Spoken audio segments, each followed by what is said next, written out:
Hi everyone, welcome to this week's Relief Hub. So I'm really excited this week. I mean, well, I'm excited every week because we've got always have some great guests. But this is someone who I've been dying to get on here for a while. Someone who's been a big part of TEN's journey, and it's Bradley Blair, who's one of the world's leading osteopaths. Now he is really an expert in musculoskeletal problems. He's treated countless patients, athletes, and is the man to get people back up and running, back moving, back feeling better. So thanks very much for coming on, Bradley. That's okay. More than happy to be here.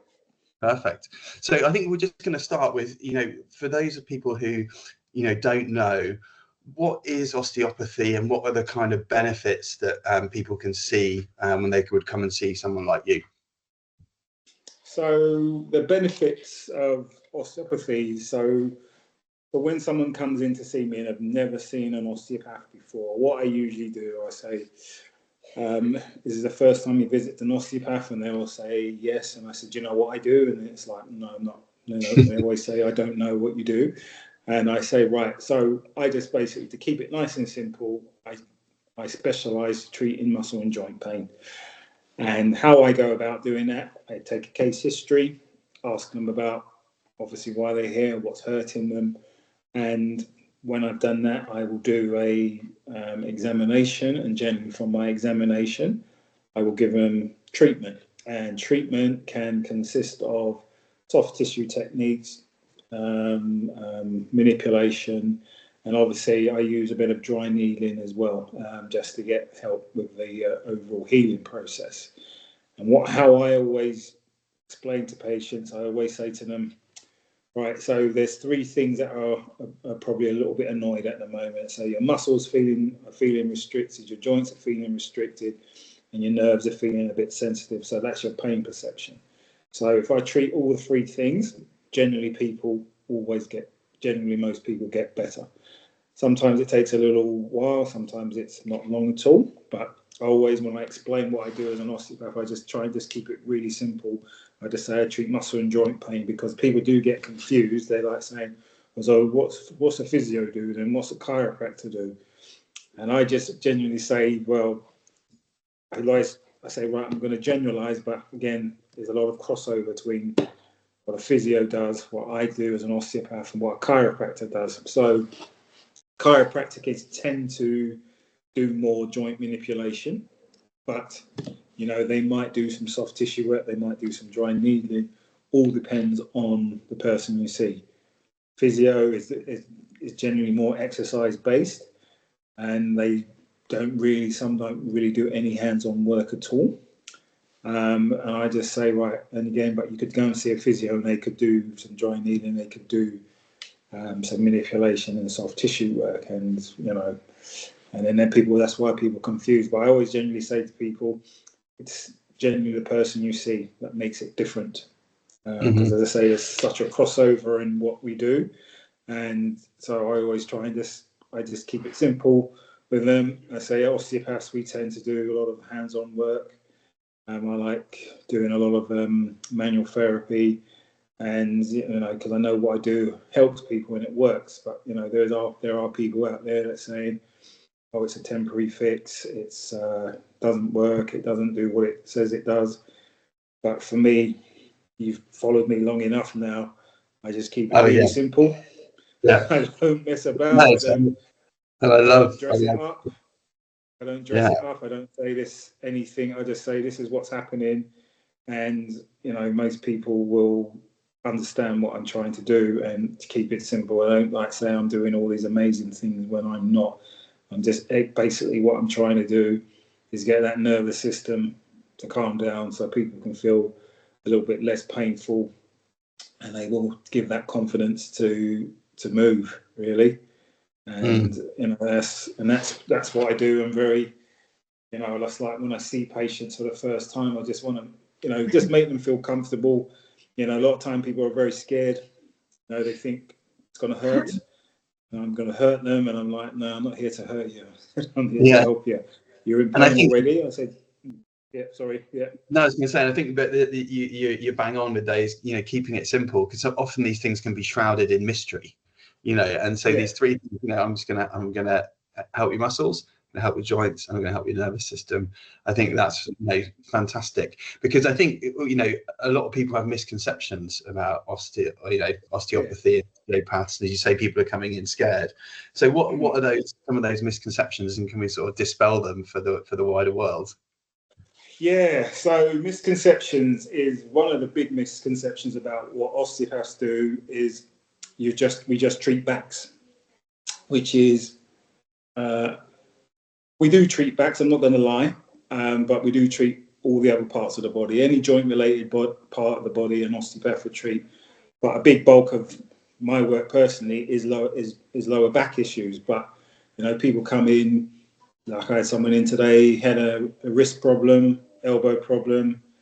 I get a lot of shoulder issues, knee problems, ankle. I get a lot of calf problems as well. That is one of the massive misconceptions about what an osteopath does, that we just treat backs and we just crack bones, which is far from the truth. I mean, there are osteopaths out there that don't do any manipulation whatsoever, and there are osteopaths that do a lot of manipulation. I do manipulation, but I tend to do it always at the end of a treatment. I always do it at the end of a treatment. I do a lot of soft tissue work, I do mobilization. So do a lot of mobilization, do a bit of dry needling as well.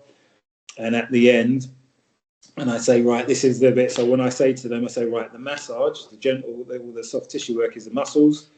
I said the mobilization of the joints, obviously the joints, and the dry needling is working on the nerves. And when I do the spinal manipulation at the end, I said that's more of the joints again.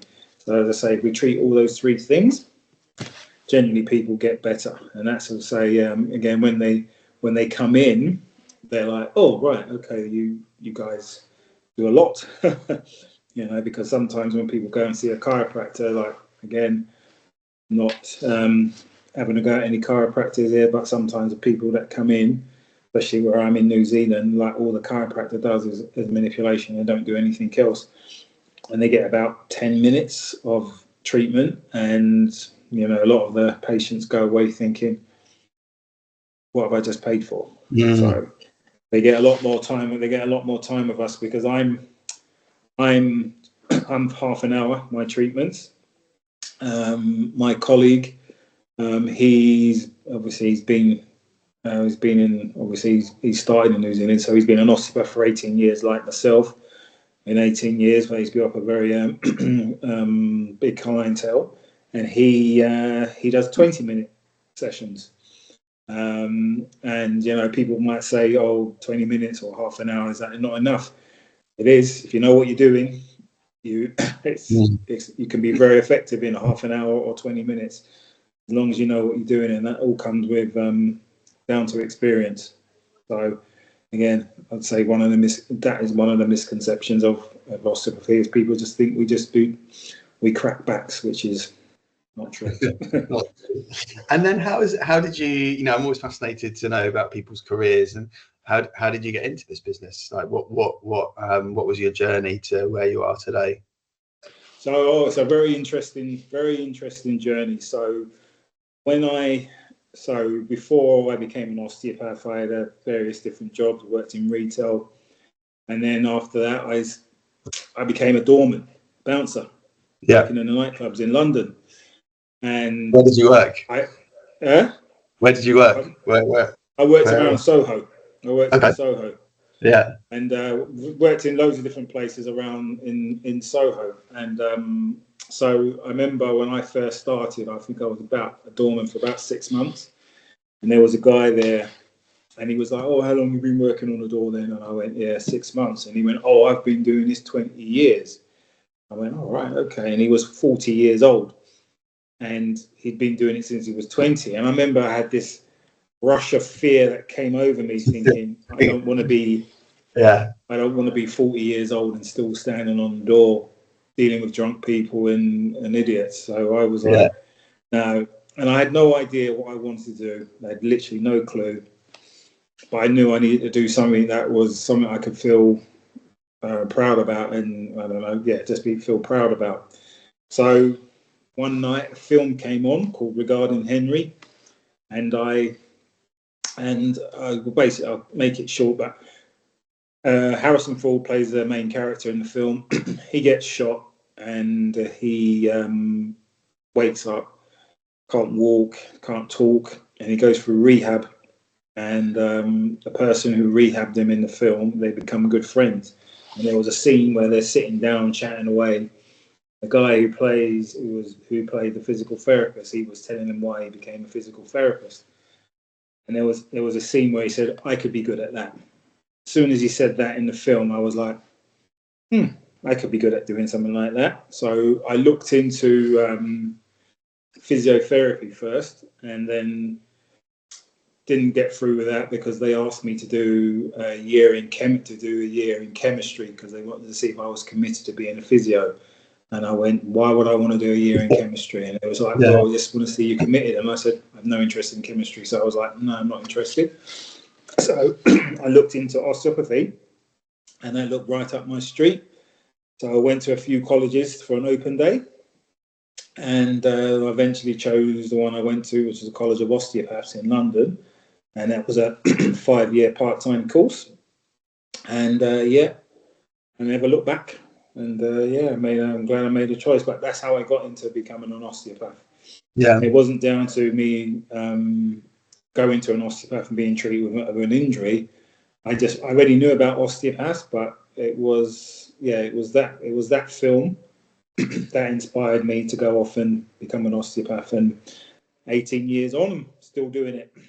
Yeah, that's fascinating, and I think you hit the nail on the head with having something that you're proud of doing, and I think that's so important for longevity because sure, you can pick up a paycheck, and maybe for the first 6 months, a year, the paycheck's exciting. But you get used to that paycheck, and if you're only doing it for the paycheck, then you're never going to be truly fulfilled, and I'm sure that's you're so good because it's something you're proud of and you're passionate about. So it's really, and what we say, thanks to Harrison Ford and some idiot who thought you should do chemistry. Yeah, I mean, it was quite funny because in the film, the character's name in the film, his name was Bradley. There you go.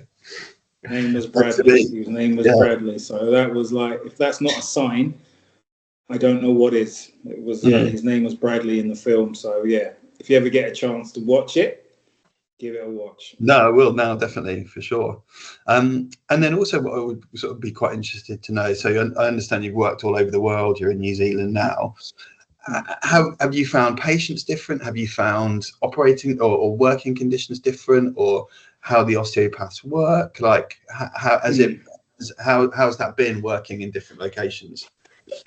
So for people who are watching this, so I started off in London, worked in Scotland for 10 years, worked in the Cayman Islands and Singapore, now New Zealand, which I'm now resident now.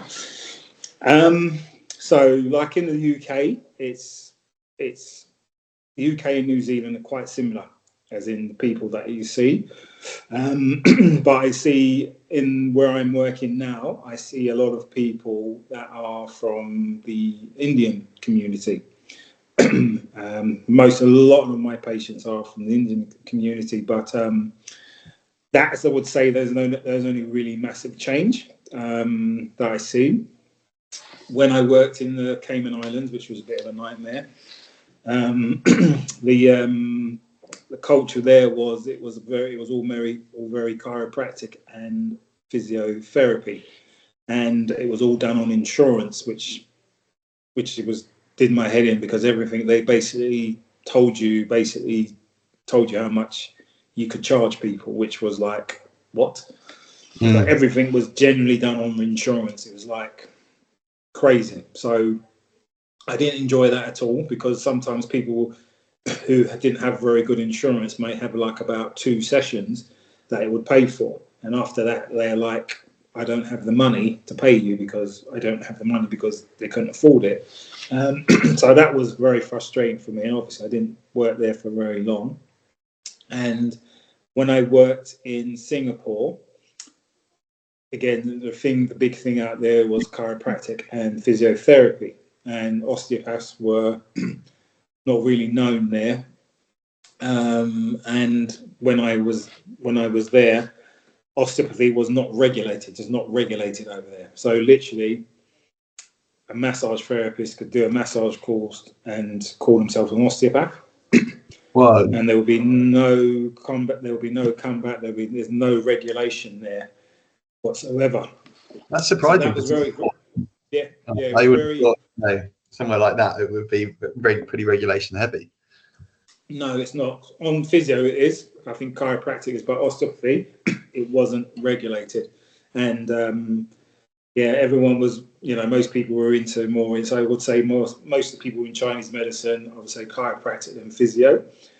And, a lot of times it was quite frustrating because people would have their misconceptions about their body and they think, right, an osteopath can fix that. And it was like, no, this is what I can do, but it doesn't change structure or anything like that. And that was very frustrating for me as an osteopath, trying to talk to people and, help them with their misconceptions, but they believe these misconceptions. And I lost a lot of patience because I said, I'm not going to tell you something that's not true. And, people didn't like that. And the clinic where I worked in, it was very focused on getting patients in like loads of times. And I'm one of these osteopaths. I aim to try and help that person as quick as I can. Generally, after about 2-3 sessions, if someone feels better, great, that's excellent. Come back when you need to. I don't say, right, you need to come back for maintenance sessions or anything like that nonsense. I just say, come back when you need to. When I worked in Singapore, they were like, oh, Bradley, you only saw that person 3 times. Why did you only see them 3 times? Because I didn't need to see them anymore because they feel better. Oh, but you could have got another 4 or 5 sessions out of them. I went, why would I do that if they're feeling better? Yeah. And they were like, oh, well, yeah. And I said, am I here to get people better? Oh, of course. And I went, well, but I'm doing the job, but you're saying I need to get people in more times. And I said, that's, I'm just trying to get, it sounds like I'm just trying to get money out of people. At the end of the day, people are not stupid. They'll realise that. And when they realise that, that's it. The trust is gone. So the trust is gone and they'll never come back. Yeah. So but here you get no word of mouth.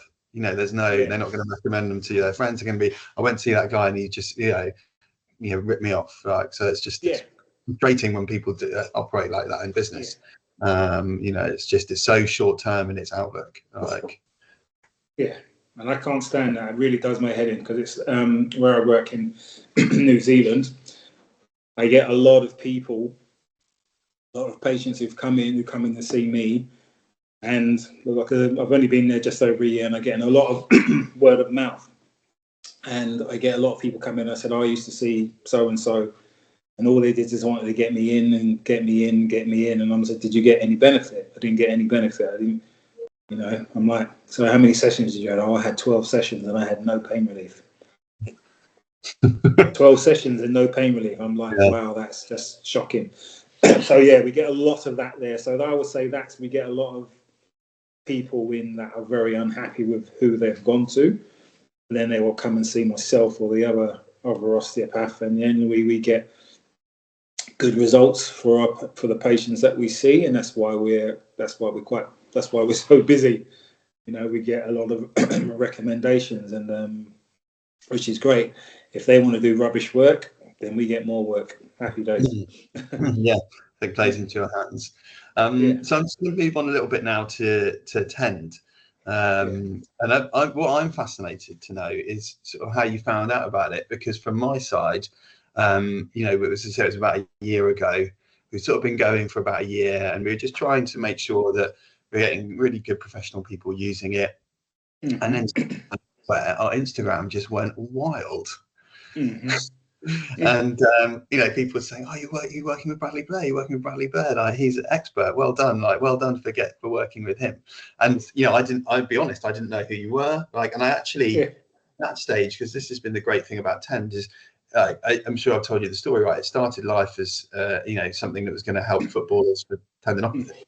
you know, and it was only when it sort of went out into the wider world that more and more, medical professionals were using it. And you're probably the first osteopath that picked it up.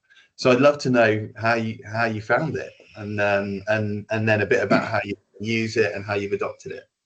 Yeah, so I came across it again. I was on Instagram, and I can't remember who it was now. I can't remember who it was, but it might have been. Yeah, I can't remember where I saw it, but it was definitely on Instagram. And I saw someone using it, and I was like, "Oh, what's that? That looks interesting."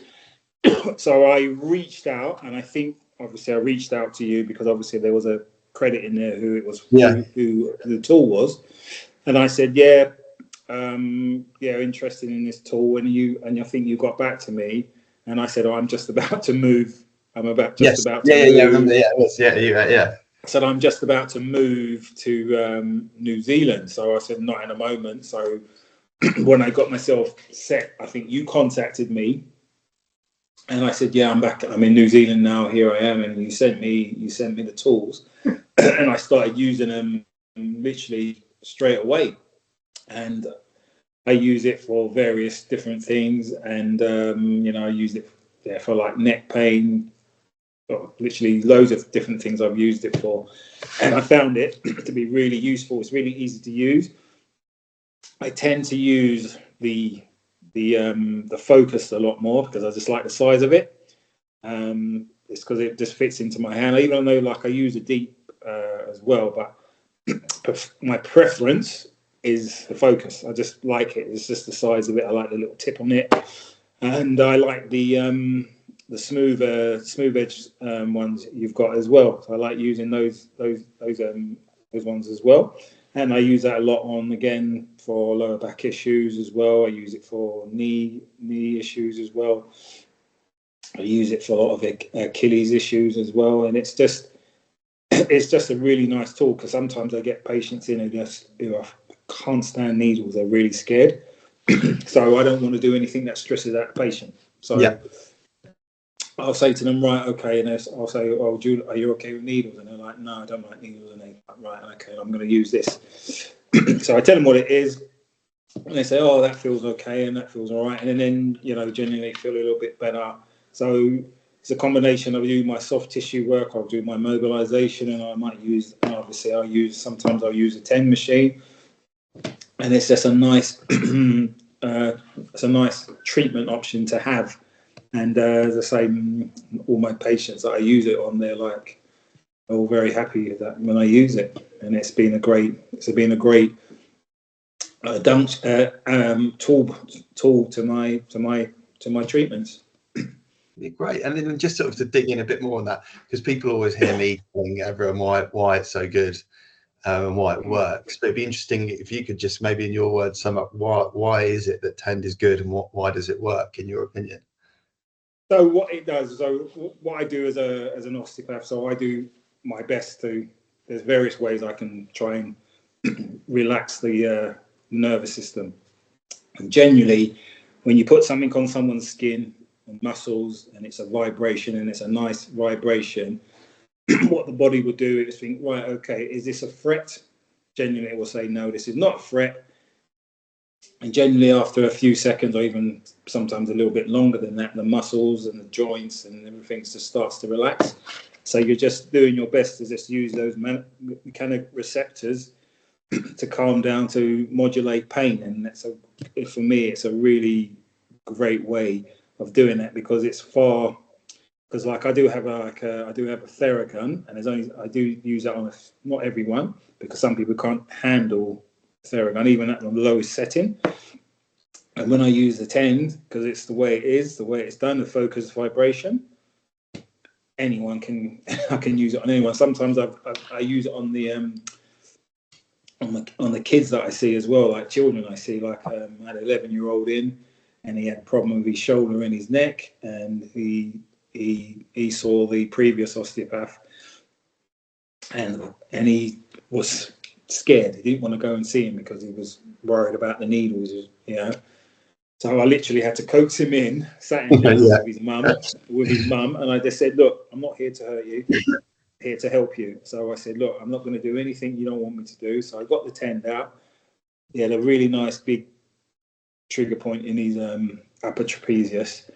And I said, I just put it there, and I just left it there. I just let it buzz for about a minute, 2 minutes. And he was like, and he went, oh, that feels nice. He was only 11. He was a lovely kid. Yeah. And he was like, and when I finished and when I did all my treatment, I actually finished off with some manipulation. And he walked out smiling, and his mum was like, oh, God, that was, she was like, oh, he was so happy. And he walked out. He walked in, he was crying because he was so scared. And when he left, he was out smiling. And to see his reaction from how he was when he was in the waiting room and when he left, and his mum was just like, she was over the moon. And like the receptionist who works there, she said, wow, what a difference that was from when he was sitting outside and when he left your room. And I said, end of the day, he's 11-year-old. He's an 11-year-old boy, and because he was a big boy, I'm 6'1". And in New Zealand, you've got the Maoris, and you've got the Tongans, and you've got the Samoans, and they're big people. Yeah, big people. And this kid, he's 11 years old, and he must have been about 5'10". No word of a lie. Yeah. No word of a lie. This kid was 11 years old, and he was about 5'10". And I just thought, wow, he's going to be a massive, massive person. Yes. But he was scared. But again, I used the 10 machine on him, and he was very happy. And I know he will be coming back. Yeah. And it was just something as that, and it was like, it wasn't invasive. It was like I turned it on, and I said, right, and I just said, right, I put it on a non-painful. I basically said, give me your arm. I said, give me your hand. And I put it on his hand, and I said, this is how it feels. And he was like, oh, right.